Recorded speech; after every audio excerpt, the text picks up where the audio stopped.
All right. Good afternoon, ACSC. How's everyone doing? Good. It gives me great pleasure to introduce our CSS speaker for this afternoon. Lieutenant General Mike Holmes entered the Air Force in 1981 through officer training school after graduating from the University of Tennessee, the other UT. There you go, with an electrical engineering degree. Some of us would call that math. General Holmes has had an incredible career with breadth and diversity that you would expect from our senior leaders.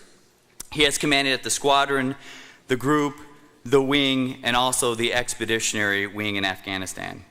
He has served in the office of Secretary of Defense and on the headquarters staffs at United States Air Force, U.S. European Command, and the Pacific Air Forces. Prior to his current position as the Deputy Chief of Staff for Strategic Plans and Requirements, General Holmes was the Vice Commander of Air Education and Training Command while I was a Flying Training Wing Commander. General Holmes is a product of many and diverse military education opportunities, including Air Command and Staff College. He is one of the most humble, approachable, credible leaders, officers in the United States Air Force, and he has recently been confirmed for his 4-star as our Commander of Air Combat Command. Please help me give a warm welcome to a phenomenal airman, warrior, and scholar, General Holmes. Please take your seats. And thank you, Trish, for the introduction. I wish my wife could have been here to hear that. So, joint warfighting block in the curriculum for you guys. I will talk to you a little bit about that because that's why they pay me to come down here. That makes the DTS and everything work out.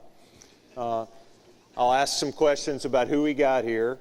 I won't take too long, and then I'd like to talk with you. I'd like to answer your questions, and I'd like to take any suggestions you have for the next Commander of Air Combat Command as we go forward. So start thinking about that while I talk for a little while.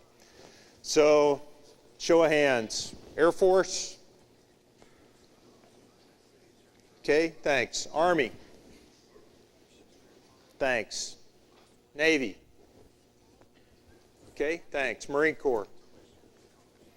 And our international officers? Okay, great, thanks. I like to know a little bit about who I'm talking to before I start talking. So I'm going to go through with you a couple of notes here from something I put together at the end of my tour as the 455th Wing Commander at Bagram. So think back in history to 2008 and 2009.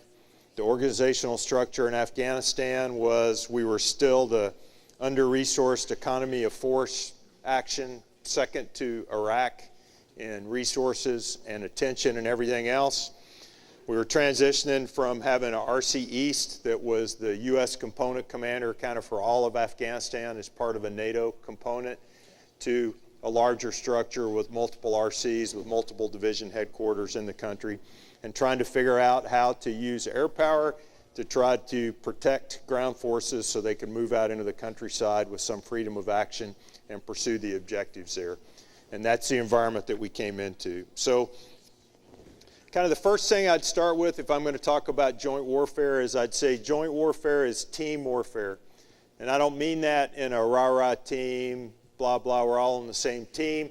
What I mean is that in joint warfighting in the world we live in now, it's highly unlikely that you will be a single commander with everybody aligned under you in the command structure.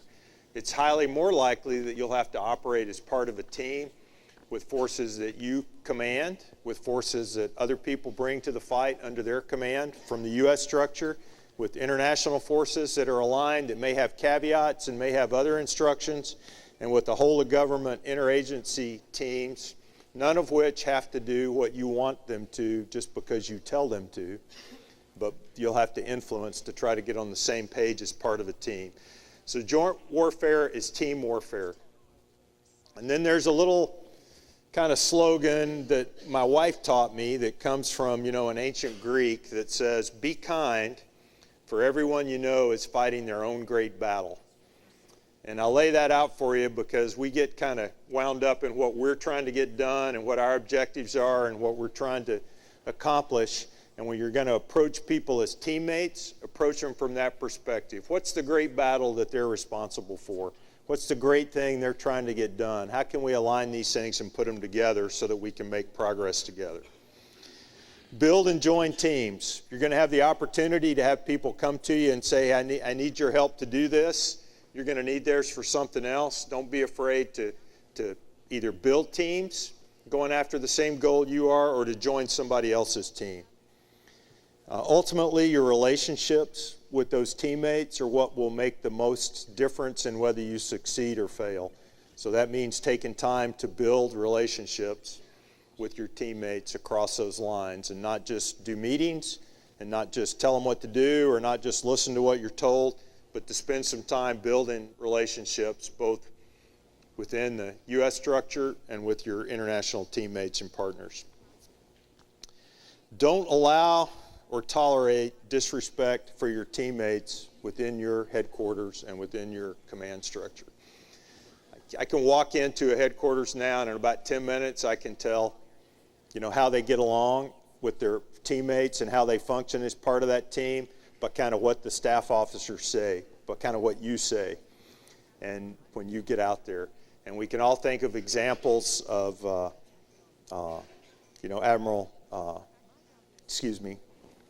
but we can all think of examples of a couple of staffs where people talked out of turn, got their boss in trouble, said things that I'm sure it wasn't the first time they said it. Their boss let them say it around them, and then they took it outside and said it. Remember that you're part of a team and that teammates don't disrespect each other. Football fans in here? Patriot fans in here? Clemson fans, in here in Alabama, back from that game. I'm pretty sure that in the 40-something person roster of the New England Patriots, not everybody on those 40-something people liked each other, but they find a way to get along together in that clubhouse without disrespecting each other. And so don't allow or tolerate disrespect for your teammates. Do be accountable to your teammates for the contributions they expect you to make. Deliver them. If you don't deliver them, be accountable for it. Stand up and talk about how you're going to do it. Under promise, over deliver on what you're going to provide. And I found that the way you earn trust of your teammates is through competence, approachability, judgment, integrity, and loyalty. So know what you're doing and how to do it. Be open and approachable. Use good judgment on what you're going to do and what you're not going to do. Stand up for what you believe in.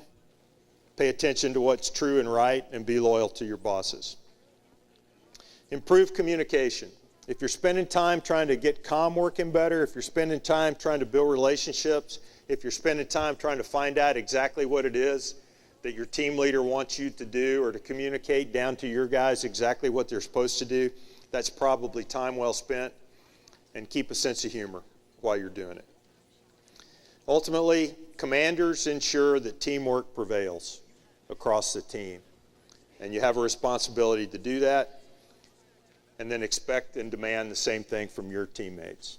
If you make sure your team and the guys that you're responsible for play well in that team, then you can demand that from your teammates. Okay, focus on leaders. So set expectations for your subordinate leaders. Give them feedback on how they're doing. In the Air Force, as a wing commander, for me, that meant my group and squadron commanders.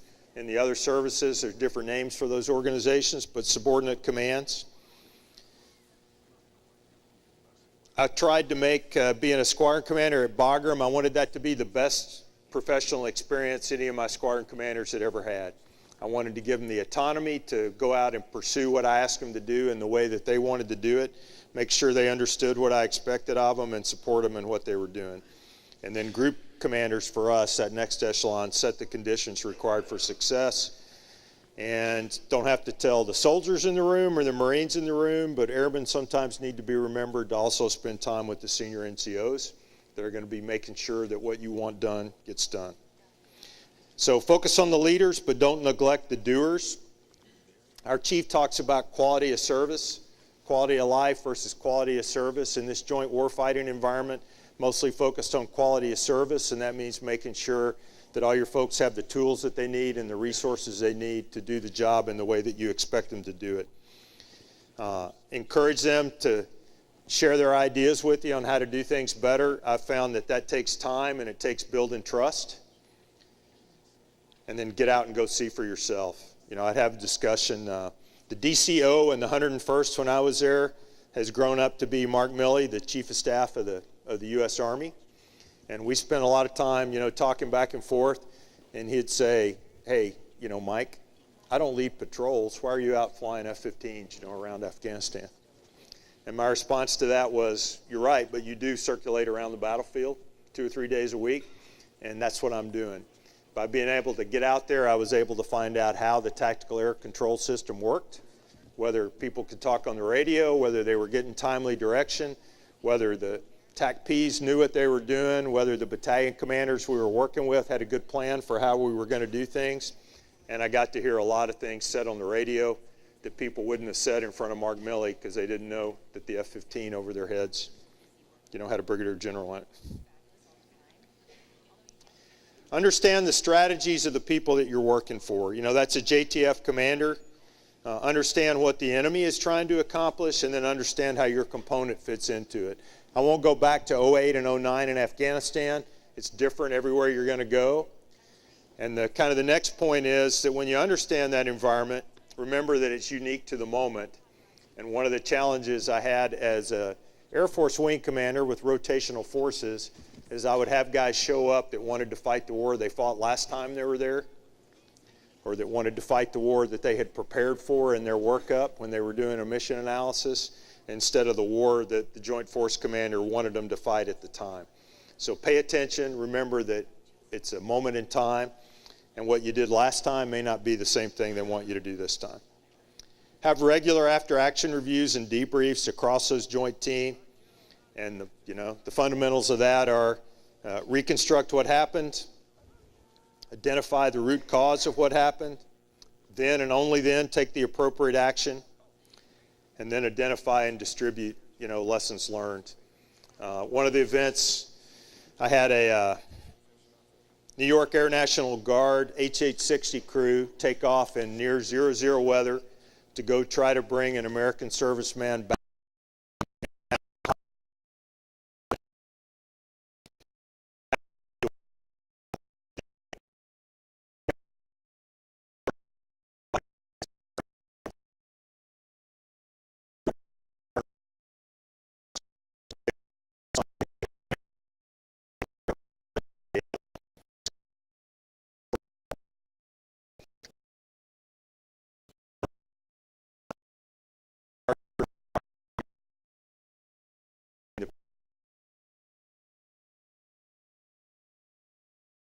About 250 pounds and rolled over the weapons, when the helicopter rolled over and were beat up a little bit. The PJs got them together, got them up onto some high ground, and we worked trying to get them out of there. The first answer, the partners that were responsible for that ground said, ordinarily that would be no problem. Today it is impossible. We're not going out there. The next group of guys kept saying we'll go, but kept going back to get one more thing, and couldn't get out the door. And then finally, the local division that I work with put some guys in MRAPs and drove out there and went and got them. Long story, but what I'm getting to is when they came back, the helicopter commander wanted to start telling me what he did wrong, and it was all his fault. And, we'll talk about that tomorrow. Go to the hospital, make sure your crew's okay, and then we'll have an after action. We'll figure out what the root cause was, and then we'll work through it. Let's see. Leverage the systems that you have out there. In my time in Afghanistan, maneuver forces were finding and fixing the enemy. High explosives were killing them, usually from air power, but also some artillery and other weapons. Being able to ID and engage targets was a key link, not necessarily finding them, but having the authorities and the ROE that allowed you to engage them. The links that connected commanders were really important, and we had to work those all the time. SATCOM radios, UHF radios, HF radios, VHF radios to be able to communicate, and then focus on getting a queue in the right place so we could get the right information and engage. You're going to manage risk as a Joint Force Commander. You're not going to avoid it. You guys understand that. And then fight being the action officer. I'm talking to a room of guys that are getting ready to go out of here in the most part and go be action officers. That's a great skill. We can't operate without you, but fight being that when you're the commander. Do the things only you can do first. Start with that. Then assign OPRs and set milestones for the other tasks. And then don't let the battle rhythm dominate you. Don't become a commander that just does what's on their schedule, but focus on what's important that only you can do. You don't get to pick what you teach. And in 30-something years in the Air Force, I go lots of places where somebody says, you know, sir, I'm spending too much time teaching A, B, or C. I shouldn't have to teach that. They should have figured that out somewhere else. And my response is, you don't get to pick what you teach. You teach what your teammates need to be taught at that point. Figure that out and help everybody get better. For the airmen, your airfield is a critical forward operating base, and the Joint Force won't necessarily see it that way.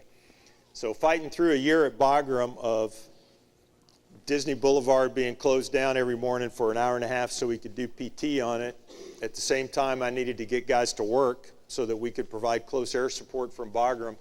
I started out thinking this is an Army Air Force cultural issue. And what I figured out was no, it wasn't. It was a forward area, rear operating area cultural issue. To the guys at Bagram, it was a rear area. To the Air Force guys there, it was where we fought from. It was our FOB. Now, it was a pretty nice FOB compared to a lot of the combat outposts that were out there, but it was still our combat base, and so be willing to explain that. For the airmen in the room, you know that we trade people out back and forth.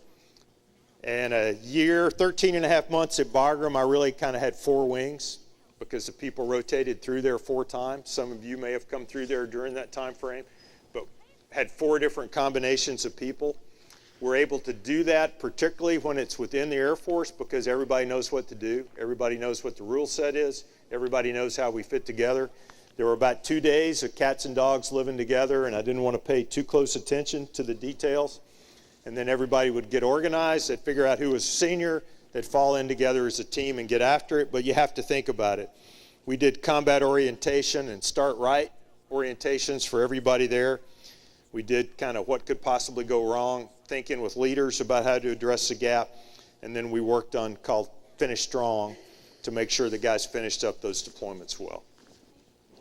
The last thing I'll tell you is that in spite of all your best intentions, in spite of all the hard work you do, in spite of being a part of a great team with great teammates, things will go wrong, and you will have, really bad days.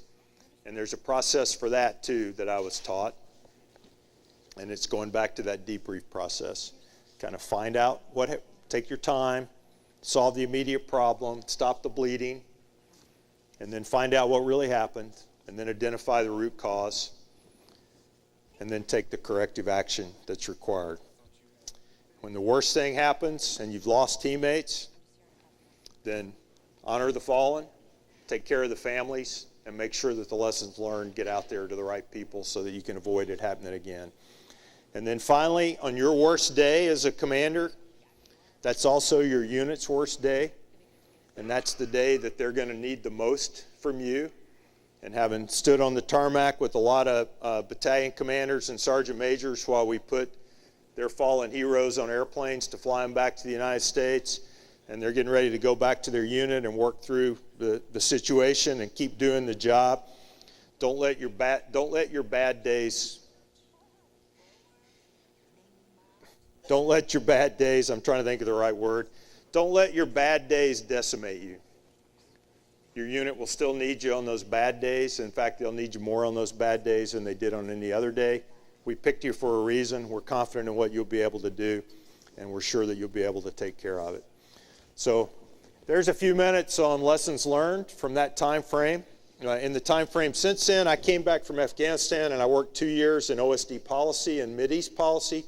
So I got to go back and travel much of the region and spend time in the capitals and with the armed forces of our friends and allies and partners in the Middle East. I worked as the Deputy 3-5 for the Air Force for a year and a half or so. I went down to AETC to be the Vice Commander, and then I've spent the last 2.5 years working for the Chief, trying to put strategy and planning in front of our resourcing process. And as Colonel Hastings said, then I'm off to ACC here in about a month. So I'm done. I'll turn it over to you. I'll be happy to take your questions, or again, if you have questions or advice for the next ACC commander, which if you're in the Army, that's kind of like Force Com, but with some operational units involved in it. If you're in the Navy, it's kind of like Fleet Forces Command, with the split between kind of presenting forces and having some operational role. And it's 32 wings and 97,000 airmen, and the biggest command in the Air Force. So over to you.